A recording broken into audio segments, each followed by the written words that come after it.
Hello friends, once again you are welcome to Easy English with NS.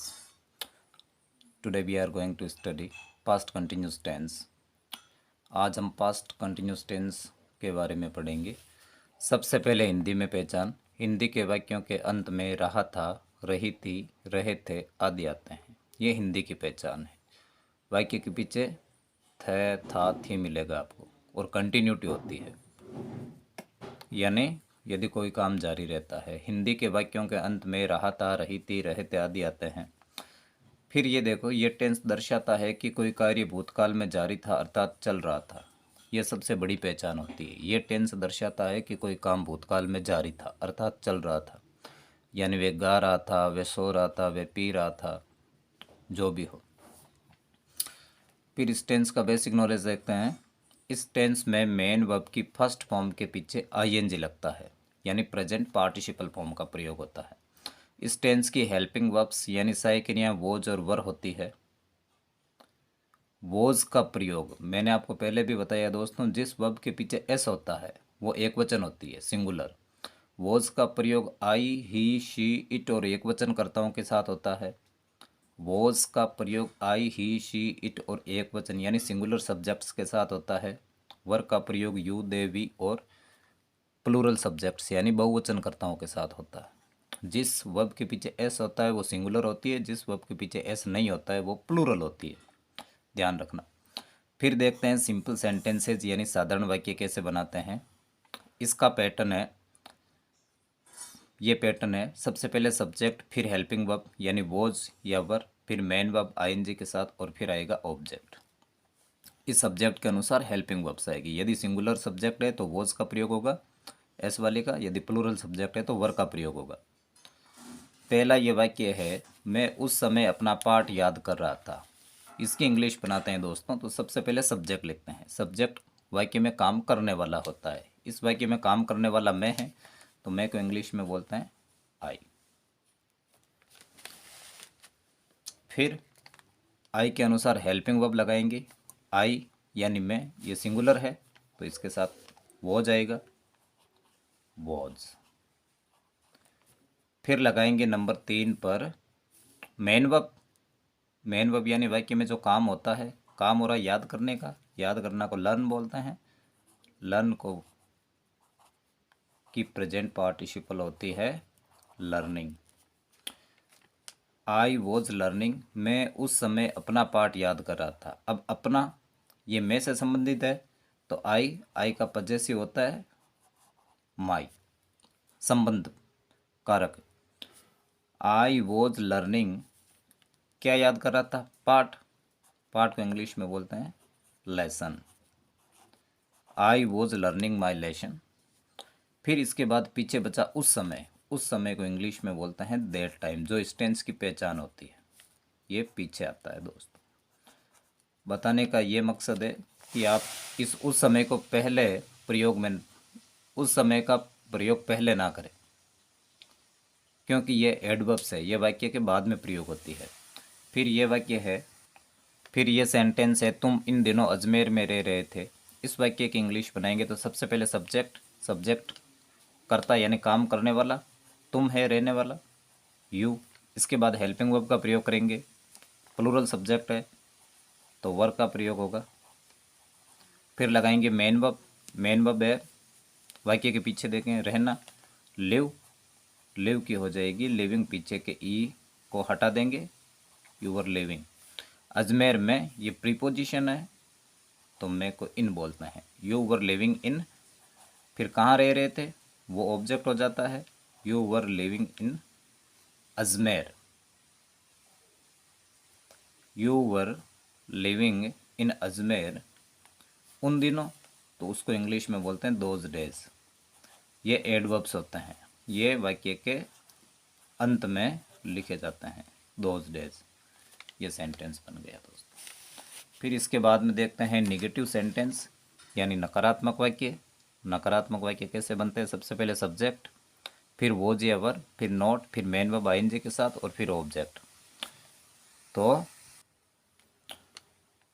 Subject, was, वर, फिर not, फिर main verb ING के साथ, फिर object. अब इस वाक्य की इंग्लिश बनाते हैं। तो सबसे पहले सब्जेक्ट, काम करने वाला सब्जेक्ट होता है, सब्जेक्ट है वह को इंग्लिश में बोलते हैं ही। फिर इसके साथ हेल्पिंग वर्ब का प्रयोग करेंगे। ही ये एक वचन है, सिंगुलर है, तो इसके साथ हेल्पिंग वर्ब आएगी वॉज। फिर नॉट, फिर मेन वर्ब। सेंटेंस में मेन वर्ब ढूंढना, तो वाक्य के पीछे देखें, पीछे जो काम होता है वही मेन वर्ब होती है। खरीद रहा था, खरीदना, खरीदना को बोलते हैं बाई, बाई का हो जाएगा buying. He was not buying.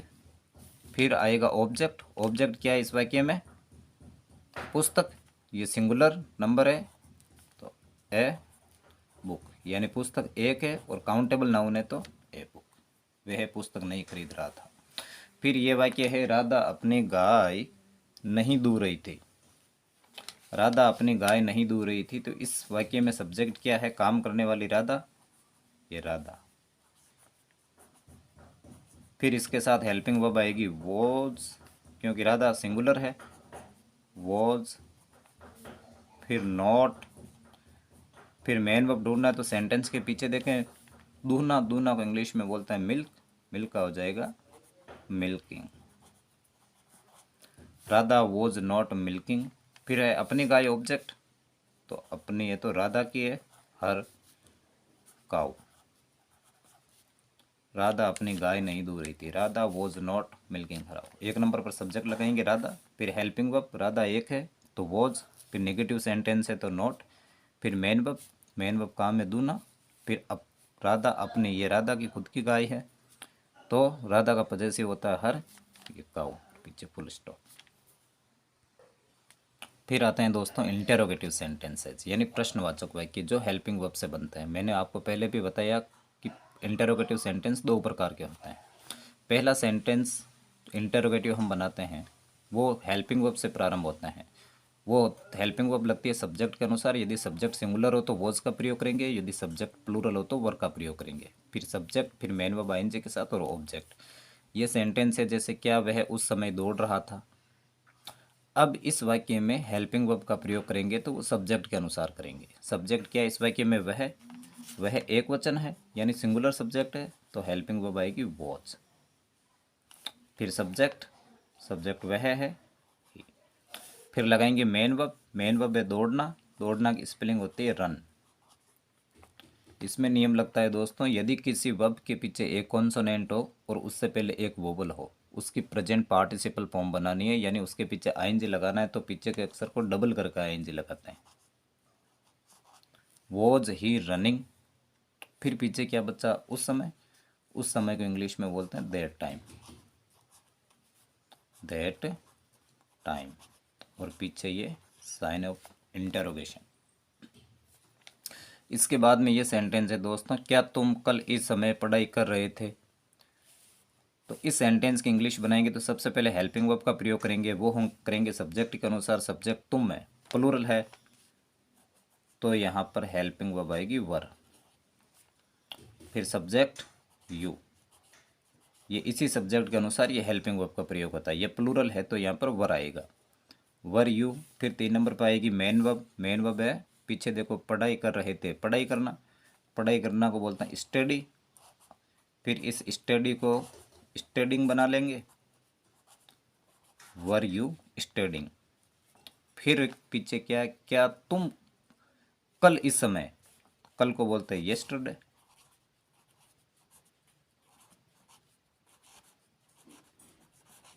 इस समय के बोलते हैं एट दिस टाइम,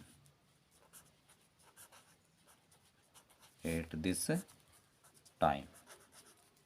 ये सेंटेंस बन गया। फिर इसके बाद आते हैं दोस्तों WH वर्ड से बनने वाले सेंटेंस। इनका पैटर्न होता है WH वर्ड, वोज, उसके बाद वोज ये वर्ब, फिर सब्जेक्ट, फिर मेन वर्ब आईएनजी के साथ और फिर ऑब्जेक्ट। ऐसे वाक्यों की पहचान होते है, इन ऐसे वाक्यों, हिंदी के वाक्यों के बीच में क्या, क्यों, कहाँ, कैसे, कब आते हैं, उनको बोलते हैं WH वर्ड से बनने वाले सेंटेंस। इस प्रकार के सेंटेंस की इंग्लिश बनाते हैं तो उनमें सबसे पहले WH वर्ड लगाते हैं। WH वर्ड वाक्य में वो शब्द होता है जिससे कोई प्रश्न पूछा जाता है, जैसे कि यहाँ पर क्या है, तो क्या को इंग्लिश में बोलते हैं वोट, ये वोट। फिर 2 नंबर पर आती है हेल्पिंग वर्ब, वो आती है सब्जेक्ट के अनुसार। इस वाक्य में सब्जेक्ट तुम है तो हेल्पिंग वर्ब आएगी वर। फिर सब्जेक्ट तुम है, वोट वर यू। फिर आएगी मेन वर्ब ढूंढनी हो तो वाक्य के पीछे देखो, कर रहे थे, करना को बोलते हैं डू का बना देंगे doing. What were you doing, फिर पीछे क्या बचा, उन दिनों को इंग्लिश में बोलते हैं those days. What were you doing those days, ये इंग्लिश बन गई। फिर ये वाक्य है राम अंग्रेजी क्यों बोल रहा था। इस सेंटेंस की इंग्लिश बनाएंगे तो सबसे पहले WH वर्ड लिखेंगे। WH वर्ड है इसके अंदर क्यों को इंग्लिश में बोलते हैं वाई। फिर 2 नंबर पर लगाएंगे हेल्पिंग वर्ब। अब हेल्पिंग वर्ब आएगी सब्जेक्ट के अनुसार, सब्जेक्ट है राम है तो हेल्पिंग वर्ब आएगी वॉज। फिर आएगा सब्जेक्ट राम है, राम। फिर आएगी मेन वर्ब है बोलना को बोलते हैं स्पीक का बना देंगे speaking. Why was Ram speaking. फिर पीछे बचता है ऑब्जेक्ट यानी कर्म क्या होता है, कर्ता जिस काम को करता है, यानी क्या बोल रहा है इंग्लिश, तो English. Why was Ram speaking English. फिर इस टेंस की सबसे महत्वपूर्ण चीज़ होती है एडवर्ब्स, वो आती है दोस्तों एडवर्ब्स ऑफ टाइम। इसका बड़ा ध्यान रखें। यदि अंग्रेजी के किसी वाक्य में at this time, at that time, at that moment, those days, then हो, दोस्तों इन 4 को ध्यान रखना। ये सिंगल आ जाए सेंटेंस में तो भी वो पास्ट कंटिन्यूस टेंस होता है। यदि अंग्रेजी के किसी वाक्य में at that time, at that moment, those days, then हो, या at this time, at this moment, these days, या स्टिल, ये हमने प्रेजेंट कंटिन्यूस टेंस में पढ़ा था। ये प्रेजेंट कंटिन्यूस टेंस की पहचान होती है, at this time, at this moment, these days या स्टिल। यदि इनके साथ यस्टरडे का मतलब कल होता है, the last day, last week, last month, last year, या भूतकाल का समय हो, तो वे पास्ट कंटिन्यूस टेंस होता है। यानी ये at this time, at this moment, those days, then, ये सिंगल आ जाए तो पास्ट कंटिन्यूस टेंस होता है। और यदि at this time, at this moment, these days या स्टिल के साथ भूतकाल का समय आ जाए तो वो पास्ट कंटिन्यूस टेंस होता है। अब जैसे ये वाक्य सेंटेंस है 1 नंबर, ऐसे क्वेश्चन आता है आपका, fill in the blanks with correct form of the verbs. पहला वाक्य है Mohan blank space watch TV that time. ये दैट टाइम आया सिंगल में ही, ये तो पास्ट का होता है, ये ध्यान रखना दोस्तों। दिस हमेशा प्रेजेंट का होता है और दैट हमेशा पास्ट का होता है, ये रूल ध्यान रखना। दिस प्रेजेंट का होता है, दैट पास्ट का होता है। अब ये दैट है तो ये पास्ट कंटिन्यूस टेंस है। अब ये पास्ट कंटिन्यूस टेंस की पहचान है, तो पास्ट कंटिन्यूस टेंस के नियम होते हैं। पास्ट कंटिन्यूस टेंस में मेन वर्ब की फर्स्ट फॉर्म के पीछे आईएनजी लगाते हैं। पास्ट कंटिन्यूस टेंस की हेल्पिंग वर्ब वॉज और वर होती है। सिंगुलर सब्जेक्ट के साथ वॉज का प्रयोग होता है। राम सिंगुलर है तो यहाँ पर वॉज, फिर मेन वर्ब है उसके पीछे आईएनजी लगाएंगे, वॉचिंग। फिर 2 नंबर सेंटेंस देखते हैं, we blank space work in a TV serial those days. वही नियम इसमें है दोस्तों, ध्यान रखना। दीज प्रेजेंट का होता है, दीज ये तो प्रेजेंट का होता है लेकिन दोज पास्ट का होता है, तो ये टेंस हो गया past continuous tense. Past continuous tense की पहचान है। अब यहाँ पर सब्जेक्ट वी है तो वी के साथ पास्ट कंटिन्यूस टेंस में हेल्पिंग वर्ब लगती है वर, और पास्ट कंटिन्यूस टेंस में मेन वर्ब की फर्स्ट फॉर्म के पीछे आईएनजी लगाते हैं, यानी प्रेजेंट पार्टिसिपल फॉर्म का प्रयोग करते हैं। फिर है number 3 last year. Last year का मतलब होता है पास्ट, भूतकाल का समय। We blank space face corona these days. ये नियम ध्यान रखना दोस्तों, ये दीज डेज प्रेजेंट की पहचान होती है, ये प्रेजेंट कंटिन्यूस टेंस की पहचान है दीज डेज। परंतु इसके साथ लास्ट ईयर आ गया। लास्ट ईयर का मतलब होता है पिछले साल, यानी भूतकाल का समय। ये कंटिन्यूस की होती है और ये पास्ट की पहचान है, ये पास्ट और ये कंटिन्यूस, तो ये टेंस हो गया past continuous. These days continuous की पहचान होती है और लास्ट ईयर पास्ट की पहचान होती है, तो ये टेंस पास्ट कंटिन्यूस हो गया। अब यहाँ पर वी ये प्लूरल है तो इसके साथ हेल्पिंग वर्ब आएगी वर। फिर फेस, फेस का हो जाएगा फेसिंग। इस प्रकार से सेंटेंस बन गया जैसे last year we were facing corona these days, यानी पिछले वर्ष इन दिनों हम कोरोना का सामना कर रहे थे। फिर नंबर 4 देखते हैं दोस्तों। यस्टरडे पास्ट भूतकाल का समय, ही blank space write a poem at this time. ये एट दिस टाइम ये कंटिन्यूज की पहचान होती है दोस्तों। एट दिस टाइम ये कंटिन्यूज की पहचान है और यहाँ पर यस्टरडे ये पास्ट का आया हुआ है तो ये सेंटेंस हो गया पास्ट कंटिन्यूस टेंस। ये पास्ट और ये कंटिन्यूस तो सेंटेंस हो गया पास्ट कंटिन्यूस। फिर सब्जेक्ट देखते हैं, ही सिंगुलर है तो इसके साथ हेल्पिंग वर्ब आएगी वॉज और फिर मेन वर्ब होती है उसके पीछे आईएनजी लगता है पास्ट कंटिन्यूस टेंस में। पीछे के ई को हटा देना। यदि किसी वर्ब के पीछे ई हो उससे पहले एक कॉन्सोनेंट हो और उसकी प्रेजेंट पार्टिसिपल फॉर्म बनानी है यानी उसके पीछे आईएनजी लगाना है तो पीछे के ई को हटाकर आईएनजी लगाते हैं। फिर नंबर 5 देखते हैं दोस्तों। Sita was cooking food while Gita play. ये एक रूल होता है पास्ट कंटिन्यूस टेंस का, ध्यान रखना दोस्तों। यदि अंग्रेजी के 2 वाक्य वाइल से जुड़े हों और उनमें एक वाक्य पास्ट कंटिन्यूस टेंस का होता है तो दूसरा वाक्य भी पास्ट कंटिन्यूस टेंस का होता है, लेकिन शर्त यह है कि वाइल से जुड़े हों और एक वाक्य पास्ट कंटिन्यूस का हो तो दूसरा भी पास्ट कंटिन्यूस का होता है। पास्ट कंटिन्यूस का होता है तो पास्ट कंटिन्यूस की हेल्पिंग वर्ब वॉज और वर होती है। सिंगुलर सब्जेक्ट के साथ वॉज का प्रयोग करते हैं। ये गीता सिंगुलर सब्जेक्ट है तो यहाँ पर आ जाएगा वॉज। फिर मेन वर्ब है प्ले, प्ले की हो जाएगी प्लेइंग। फिर है नंबर 6, यस्टरडे पास्ट की पहचान है, स्टिल कंटिन्यूज की पहचान है। Yesterday he blank space still slip, ये ध्यान रखना दोस्तों। स्टिल कंटिन्यूज की पहचान है और यस्टरडे पास्ट की पहचान है। नाम से ही पता चल रहा है यस्टरडे यानी कल, बीता हुआ कल, और स्टिल कंटिन्यूज की होती है तो ये पास्ट कंटिन्यूस टेंस हो गए। तो यहाँ पर ही सब्जेक्ट है, ही के साथ हेल्पिंग वर्ब वो जाएगी और यहाँ पर मेन वर्ब है स्लिप की स्लिपिंग आएगी। ये ध्यान रखना है दोस्तों। जैसे ये दीज कंटिन्यूज की होती है, एट दिस टाइम कंटिन्यूज की होती है और स्टिल ये कंटिन्यूज की होती है। यानी अगर ये किसी सेंटेंस में सिंगल आ जाए, इनके साथ कोई और एडवर्ब्स ना हो तो वो प्रेजेंट कंटिन्यूस की होती है। और यदि इनके साथ पास्ट टाइम आ गया, जैसे ये भूतकाल का समय आ गया ये, तो ये पास्ट कंटिन्यूस टेंस की हो जाती है। इसका ध्यान रखें दोस्तों। और ये आपकी एग्ज़ाम में सबसे महत्वपूर्ण चीज़ होती है, चाहे कोई कंपटीशन हो चाहे कुछ भी हो, हर जगह ये काम आती है। उम्मीद करते हैं आपको पसंद आया होगा। Thank you.